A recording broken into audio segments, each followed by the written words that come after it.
Well, welcome to a new Harry's Garage video, and today's car is the Rolls Royce Spectre, their first all-electric car, 18 foot long. Lots to discuss on this car. Two electric motors, front and rear, so a four-wheel drive Rolls Royce, and they've been looking at electric for a while. They've denied it, but I found an interesting quote in the press release. In 1900, the Honourable Charles Rolls made a bold prediction in a magazine article. The electric car is perfectly noiseless and clean. There is no smell or vibration. They should become very useful when fixed charging stations can be arranged. And that was 4 years before Rolls-Royce was formed, but I find that extraordinary. In 1900, Charles Rolls was discussing an electric Rolls-Royce. Let's go and have a closer look. Now, starting at the front and just looking at the design of this car, there was no way they were going to design a Rolls-Royce without the traditional grille on it. It just wouldn't be Rolls-Royce without it. But they did look at the spirit of ecstasy. They had to get the sort of CD factor of this car as low as possible. It's how you get the efficiency from electric cars. How could they do it? So it's much more rounded, the grille, and the spirit of ecstasy has had a lot of work, and it's actually slightly smaller. If I look at my Silver Shadow over there, she stands much taller. Here, it's lower, and also there's a little glow that's actually backlit from above, so when you go out at night you can see that sort of glow in there. And also with the grille, I can see this sort of panel behind it, and that also just subtly lights up at night as well. Other things, yeah, the daylight running lights are this slit here, headlights are down here, no other lights there. You can see the radar in the middle. And then just the vastness of this car, the height of it, look at it, it's so high, right up here. This bonnet actually opens. We'll have a look in a moment, and just reveals, well, not a lot really, but come round to the side, and it's all in proportion because the wheels, they're 23-inch wheels, 255 40 by 23 Pirelli electric dedicated tyre on this car. Then Rolls-Royce here. No grills, obviously, there's no sort of air to have to vent out of this. And these vast door handles, which obviously open this way. Huge door there, biggest apparently in production. The traditional, if I press this button, up matching umbrella to your car. Both sides as well, you get that. We'll have a look in the interior in a moment because I'm going to clamber in, but that's how you close it, on the button. Pillarless as well, as we go back. 295 35 R23, so yeah, bigger at the back. There is a difference in horsepower between the two electric motors. So at the front, with the electric motor there, 250 horsepower, and then at the rear here is 490 horsepower, and hence, yeah, wider tyres at the back, although the weight distribution is remarkably 50-50. And you're wondering where the battery is. Well, that sits along the floor, 700 kilos in total. I like Rolls-Royce's take on the battery being in the floor. They say it gives an additional secondary function, fully integrated into the motor's architecture. It acts as a 700 kilo of additional acoustic insulation, which I've never seen a battery described as before. Here, charging points in there. Redesigned rear lights, so no colour on them. It's interesting, this. They did it because everyone personalised the colour of their cars, and they wanted to give us a neutral look, the rear lights. That's why it's like that. The only thing I'd say, although this is painted, I can feel it. I would have thought that would have a lacquer over it, but that pinstripe there, I can just feel on my hand there. Great big boot, swept down to the tail, and normal huge boot as you'd imagine, and a little place to keep your cables in there. But mainly I would imagine this car is charging at home. If you look at the typical Rolls-Royce owner, they own an average of 7 cars, and they drive around 5,000 kilometres a year in their Rolls-Royce. So yeah, this has a declared range of 329 miles. I will discuss that when we go out for a drive. Right, I'm going to just show you the interior in here. Amazing how far those doors open. Quite a statement in here. It all will light up. But I just want to show you at the rear whether that's my seating position. I can clamber in. put the seat down And here we go. And I'm looking up at the typical starburst here. They say it's actually, this roof is specced with a shooting star. So every now and then you see one flash across, which is very neat. And I am comfortable back here. Just the surprises though, there's no adjustment on the seat, but I am very comfortable. And the other thing, I've just got in because this is very tight. I've taken people in the back of this car and they say it's quite imposing because you don't get much of a view out the back. You'll sort of stare at this pillar and then the big seat. But comfort is terrific. Right, final bit I want to show you is under here. So I didn't realise you could actually open this. Spirit of Ecstasy has disappeared down below.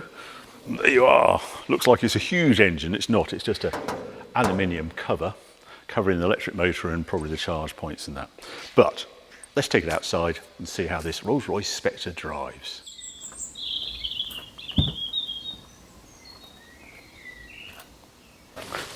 They make quite a statement that they rear hinge doors, and especially so on this Rolls Royce, because to close it, I press the brake pedal. And it does that. Soft close, obviously. Weirdly, I can't make the passenger door do the same thing. On the Wraith, you used to have a button here, and you just press it, and that would swing through. But we can't make it work. We've looked at all the buttons, looked at the manual, can't make it work. But it's a right pain because it's such a reach to the door. They open quite wide, and if you don't know and you don't hold the door as you come in, it's you have to get out again to get the door. But yeah, lots of space in here. Very familiar sort of dash. It lights it. It's right across the dash. These screens now, so it's saying goodbye. If I just press this one, there we are. It will all light and up. If I just put media on there, yeah, it'll all come together. I thought there might be an off button, but I haven't found it yet. No, that's not off. Spectre, you can't really see it in this light.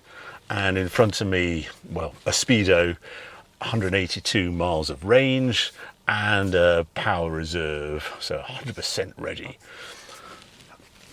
I love all these vents. They're just glorious, all metal. And they work so well, these organ stops as we used to call them. Just how you adjust the airflow through it, just fantastic. Cup holders hiding under there, familiar control for everything we want to go to on here. So many options, as you can see. You can run through and personalize it.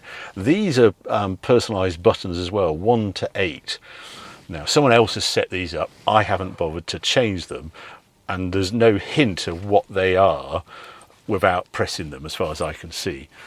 Ventilation, just love this split. This is Rolls Royce has had this for, well, since the 70s, I think. Really nice, and I love how the fan speed is off, soft, medium, high, or max. Heated seats. In there, just quite a small little glove box and wireless charging for your mobile, but not chilled in there, which you sort of expect it to be, but it isn't.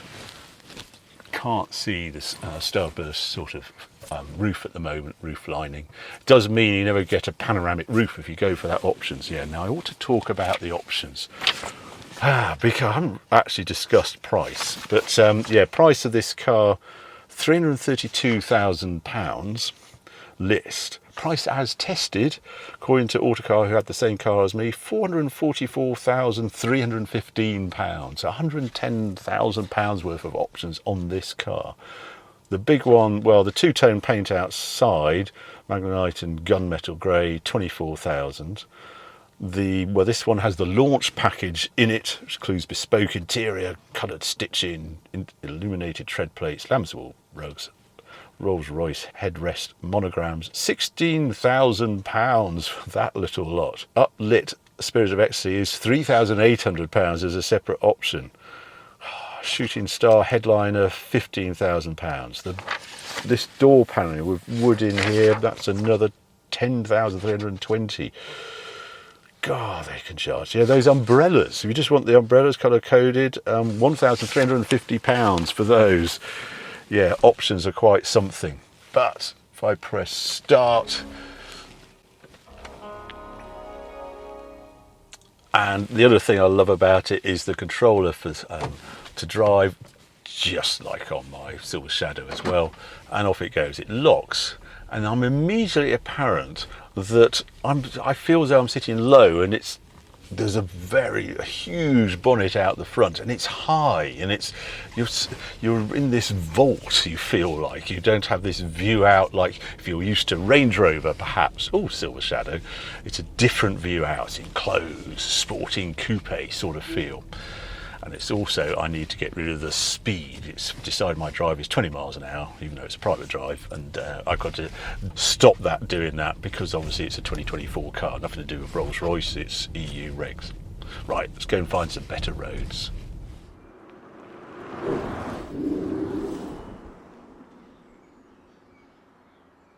There's no options on drive modes, as you'd imagine in this. Yeah, but there is an option on the sound you have. That's Rolls Royce sound. I have it on, it's so in the background. I could turn it off and have absolute silence, almost. But I just quite like that sense, and that just adds to the sensation of this instant grunt of this, and the no gear change and it's just lovely how you pull out of junctions like that. Say it's just imposing, and view out, because of the big mirrors and the high window line. Just, you just got to watch yourself, take a double take. There's definitely nothing coming. It's not so obvious because they haven't got the depth of glass. Quiet as well, 62, 63 decibels along my noisy bit of road. It's funny, at really low speeds, there is a sense of occasion with this car, and ease that is exemplary. I mean, it's Rolls Royce staple, but it's how easy how smooth you can make the drive, and how your braking is almost imperceptible, as is your acceleration away from the mark. And you get addicted to it. Once you've experienced it, it's not jerking in. Obviously, it's just the single drive, but it's where electric has even enhanced the Rolls Royce experience, which was fantastic anyway. But yeah, it's a star turn of this Spectre is when you're sitting in traffic and then have to ease off. It's just so well judged. And actually very hard to do, just to not have the brakes grab. This is 155 mile an hour car, so it's got to have, and weighs a little bit. I did put it on my scales, and it went 2,940 kilos, which actually I thought was better than expected. But it's all aluminium structure, and it's got 700 kilos of battery. But against some of the cars out there, it's vaguely all right, because everything seems to be 2.5 tons. So I expected it to actually be my first car over 3 tons, but it wasn't. Other things in here, very little regen going on in its normal mode. I have a B button on here, and that then introduces major regen, and it almost doesn't suit the car. So I quite like that it is optional, and it's one button, it's not in stages. If you want lots of regen and it's basically one pedal driving, it's there if you want it on a simple button. The other thing I noticed, these stalks, leather covered, I can feel the stitching on them. I can't think of another car that has leather covered indicator stalks. But I have to show you the performance. This is my normal squirt up the hill here, and it's all very relaxed. We're doing slightly over 33 miles an hour. I'm going to hit the D-limit sign now, and wallop. I can't do it very long. Proper wallop. Quicker than I expected. You get it with electric cars, but it really doesn't dominate the drive sensation. But then you have to do an overtake or something, and you're surprised at how quickly this go bang. And it's please, thank you Autocar for figuring this car, but they got 4.1 seconds 0 to 60 and 9.1 seconds to 100 miles an hour. 9.1 to dip under 10 seconds. You used to have a Porsche 911 Turbo, not anymore. Great big thing like that, doing that sort of speed is mighty impressive, and it just makes an ease if you do have to nip past something. Yeah, plenty of power and instantaneous. No turbos to wind up, no gearbox to change down, just poof, gone. Now then, let's try it down here. No manual option, just, yeah, cruise up to the turn, there's nothing to touch, you just drive. Let's turn it into here. God, that's... No, you shouldn't do that. You shouldn't behave like that.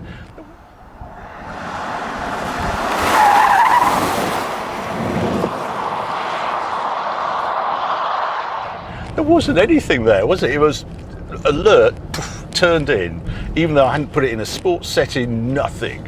And then, yeah, this is my bumpy bit of road, and yeah, can you tell? No, not really.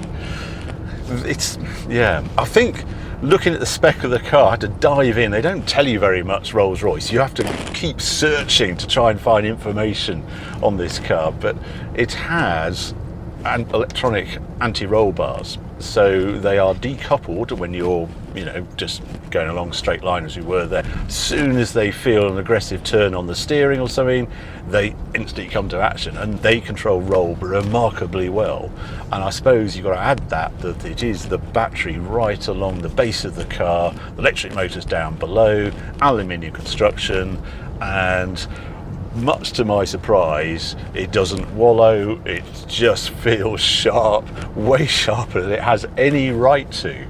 Can't do that, 2,940 kilos, no. It's Rolls Royce, no, can't be.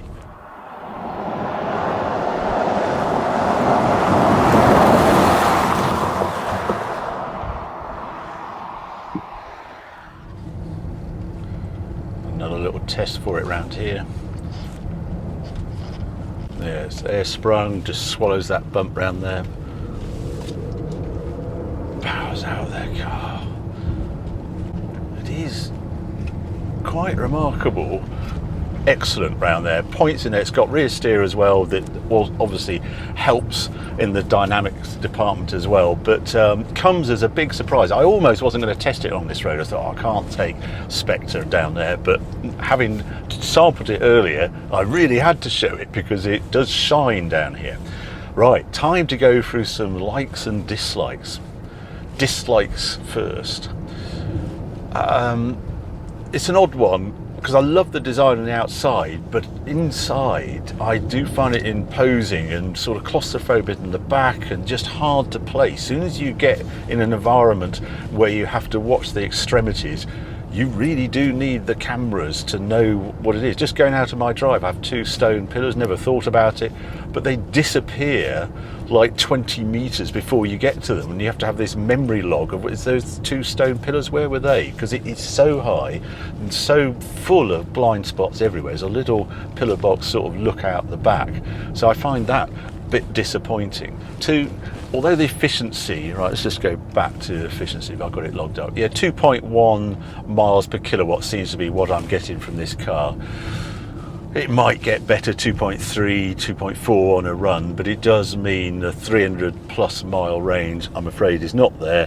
It's 250, 240, 250, which is just a bit marginal if you spent nearly £500,000 on a car, or 400,000 on a car. Yeah, cost, I ought to mention cost. It is a mighty expensive car. Unlike all electric cars, seems to suffer from a little hint of depreciation, shall we say.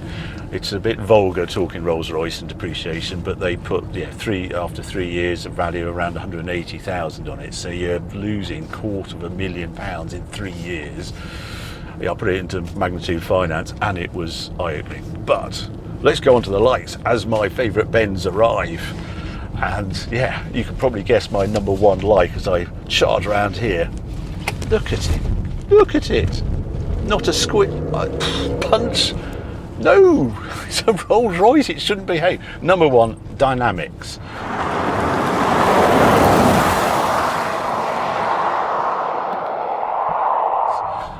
Huge surprise, didn't expect that at all. And the steering feel, it just weights up really nicely in the bend, and although it excels in town and creeping around and that chauffeur experience, you put it on a bit of road like this and prepare to be amazed. So I love that about it. I just love the sense that it's a Rolls Royce as well. I just, you know, there is a ease, and in this crazy world we're in, there is a sort of oasis sort of feel once you step into this, and you can see why they're addictive things. And it has all the toys, you know, the climate control beautifully set up. I love the sort of touches they put on it, you know, the starburst roof and that sort of thing. It's so good, it's so strong for the brand. No one else has that experience. I love the rear hinge doors as well, actually. I just think they work so well. You've got to be aware of that. I just wish the passenger door closed as well, but you know, once you get used to them, the way you step into the car, exemplary. So overall, my conclusion on this car, well, I think it's the first electric car that I've driven from a manufacturer that actually enhances the experience, what I expect from that brand. So for Rolls Royce, I think electric is going to offer them a wonderful future. It absolutely suits the car. It's the first car I've driven that is improved by being electric. Yes, I'd like the range to be a bit better, but the experience, the Rolls Royce experiences here is here by the skipful. Just glorious car to move around in, and quite a statement, as all Rolls Royces are. So there you go. I've enjoyed this car. I hope you've enjoyed this video as well. And if you have, well, keep watching, keep subscribing. More videos coming along very soon.